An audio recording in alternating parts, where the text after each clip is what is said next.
Inaugurata l'edizione 2012 della BIT Borsa Internazionale del Turismo a Milano, anche quest'anno la provincia regionale di Agrigento è presente alla più importante mostra del turismo che si svolge in Italia. A sopperire alla mancanza della BIT della regione siciliana, l'Unione delle Province Siciliane per il secondo anno consecutivo che ha ritenuto opportuno di parteciparvi. In uno spazio espositivo comune che raccoglie le 9 province siciliane con una sala dedicata ai tanti convegni che si terranno in questi 4 giorni e con una sala degustazione dove si potranno gustare le tante specialità nostrane ai visitatori della Expo.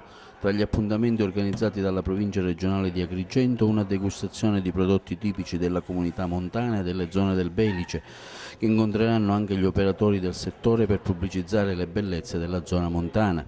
Venerdì alle ore 15 una conferenza stampa dell'assessore provinciale al turismo Angelo Biondi insieme agli operatori della provincia per proporre l'offerta turistica agrigentina. Si promuoverà anche il Pizza Fest di Ribera e la Ribarella DOP, saranno illustrate le bellezze della Colimpetra. Sabato 18 febbraio nella mattinata una conferenza stampa di tutti i presidenti delle province siciliane per presentare l'offerta turistica regionale nel suo insieme a testimonianza del ruolo centrale delle province nella gestione e promozione del territorio. Seguirà l'offerta di prodotti tipici delle aziende leader dell'agroalimentare e della enogastronomia agrigentina e siciliana. L'impegno finanziario della provincia regionale di Agrigento per la BIT è stato quest'anno di euro 32.000 ed è stata mirata al coinvolgimento dei comuni pro loco tour operator del territorio in modo da diventare un punto di partenza molto importante per fare conoscere meglio non solo le bellezze ma soprattutto l'offerta turistica agrigentina.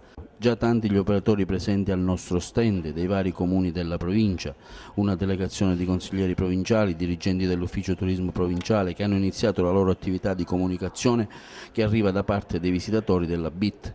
Quest'anno il tema principale della Borsa del Turismo è il web e l'utilizzo della rete come incentivatore del potenziale turistico, un intero settore dedicato ai social media e a BIT Technology.